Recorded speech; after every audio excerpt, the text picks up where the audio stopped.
Australia telah berkomitmen untuk 72 pesawat F-35A, untuk 3 skuadron operasional. F-35A berada di garis depan teknologi pertempuran udara.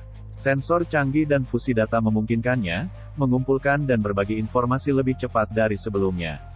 Mampu terbang supersonik dengan tetap mempertahankan kemampuan silumannya, F-35A memiliki akselerasi, kelincahan, dan kemampuan manuver 9G yang luar biasa. F-35A juga memberikan pilotnya tingkat mematikan dan kemampuan bertahan, yang jauh lebih tinggi dalam pertempuran. Australia sudah menerima 54 unit, dan 18 masih dalam pesanan. Sedangkan Indonesia memiliki 11 unit Su-30 Mk2, yang menggabungkan teknologi canggih dari varian Sukhoi Su-35. Su-30 Mk2, merupakan peningkatan lebih lanjut dari Su-30 Mkk, dengan kemampuan avionik dan serangan maritim yang ditingkatkan. Sedangkan apa kelebihan dan kelemahan, di antara keduanya jika saling berhadapan, jika nantinya ada konflik di antara kedua negara tersebut? Apakah Su-30 Indonesia bisa menghadapi F-35 milik Australia? F-35 merupakan jet tempur generasi kelima, juga akan memperkuat keamanan nasional, meningkatkan kemitraan global dan mendorong pertumbuhan ekonomi. Sebagai jet tempur yang paling mematikan, dapat bertahan, dan terhubung di dunia, F-35 memberi pilot keuntungan penting melawan musuh apapun, memungkinkan mereka untuk menjalankan misi mereka dan pulang dengan selamat. F-35 membawa keuntungan yang menentukan ke ruang pertempuran, memberikan keuntungan asimetris di seluruh spektrum multi-domain. Kemampuan transformasional F-35 memungkinkan pilot untuk beroperasi di lingkungan apapun, melawan ancaman apapun. Sederhananya, ini adalah pesawat tempur multiperan paling canggih di dunia, memberikan daya mematikan, kemampuan bertahan, dan konektivitas yang tak tertandingi.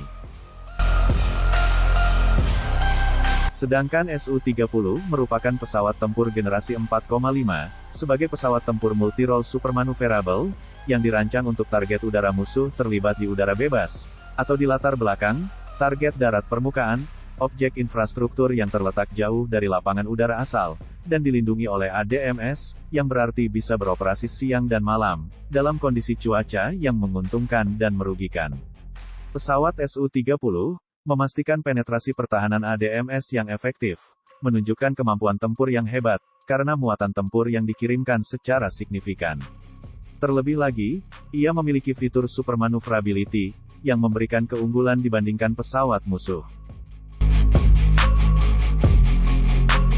F-35 memiliki kokpit kaca yang dirancang untuk memberi pilot kesadaran situasional yang baik, serta layar sentuh panorama berukuran 20x8 inci, yang menampilkan instrumen penerbangan, manajemen penyimpanan, informasi CNI, serta kewaspadaan dan peringatan terintegrasi. Pilot dapat menyesuaikan pengaturan informasi. F-35 tidak memiliki tampilan head-up, sebagai gantinya, informasi penerbangan dan pertempuran ditampilkan di visor helm pilot, atau HMDS. Tampilan Helm Vision Systems International, merupakan bagian penting dari antarmuka manusia-mesin di jet F-35. HMDS menempatkan informasi penerbangan dan pertempuran pada pelindung helm, memungkinkan pilot untuk melihatnya, tidak peduli ke arah mana mereka menghadap. Citra inframerah dan penglihatan malam, dari sistem apertur terdistribusi, dapat ditampilkan langsung di HMDS, dan memungkinkan pilot untuk melihat menembus pesawat. Kursi belakang Su-30, biasanya ditempati oleh Weapons Systems Officer, atau WSO. Kokpit belakang memiliki kontrol penerbangan, sehingga bisa ditempati oleh instruktur penerbangan atau pilot pemeriksa. Perwira sistem senjata dapat menjadi pilot, navigator atau insinyur elektronik. Tidak ada peran yang pasti. Su-30 adalah pesawat multiperan, dan pilot yang duduk di belakang adalah orang dengan berbagai keterampilan. Di sebagian besar pesawat tempur berat superioritas udara, pesawat pengebom, pengintai jarak jauh, dan pesawat serang berat, beban kerja yang dilakukan pilot saat berperang sangat berat. Jadi itu telah dibagikan dengan perwira sekunder di pesawat, yang disebut WSO, yaitu operator sistem senjata, yang juga merupakan perwira terbang terlatih, dalam sebagian besar kasus yang lebih berpengalaman, daripada yang mengemudikan pesawat. Otak sekunder ini bertanggung jawab untuk menangani penargetan, komunikasi dengan ATC, memelihara tautan data dengan relay komunikasi, dan semua paket ofensif yang ada di dalam pesawat, sehingga pilot dapat berkonsentrasi pada manuver pesawat, dan subsistem lainnya. Siluman merupakan aspek kunci dari desain F-35, dan penampang radar, RCS, diminimalkan melalui pembentukan badan pesawat yang hati-hati, dan penggunaan bahan penyerap radar. RCS F-35 telah dicirikan lebih rendah dari bola golf logam pada frekuensi dan sudut tertentu dalam beberapa kondisi. F-35 lebih baik dibandingkan dengan F-22 secara siluman. Pesawat juga telah mengurangi tanda tangan inframerah dan visual, serta kontrol ketat pemancar frekuensi radio, untuk mencegah deteksi mereka. Sedangkan Su-30 memiliki kemampuan autopilot di semua tahap penerbangan, termasuk penerbangan ketinggian rendah dalam mode radar yang mengikuti medan, dan pekerjaan tempur individu dan kelompok, terhadap target udara dan darat, serta permukaan laut. Sistem kontrol otomatis yang terhubung dengan sistem navigasi, memastikan penerbangan rute, pendekatan target, pemulihan ke lapangan terbang, dan pendekatan pendaratan dalam mode otomatis. Konfigurasi aerodinamis terintegrasi, dikombinasikan dengan kemampuan kontrol vektor dorong, menghasilkan kemampuan manuver yang tinggi, serta karakteristik lepas landas dan pendaratan yang unik. Dilengkapi dengan sistem digital fly-by-wire, Su-30 mampu melakukan beberapa manuver yang sangat canggih, termasuk Pugachev Cobra dan Tail Slide.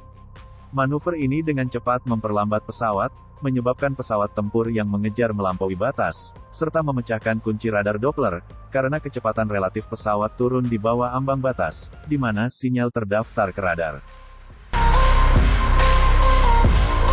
Pesawat bermesin tunggal ini, ditenagai oleh Pratt & Whitney, F-135 Low Bypass Augmented Turbofan, dengan daya dorong terukur 43.000 lbf, atau 191 kN, dan memberikan kecepatan hingga 1,67 Mach.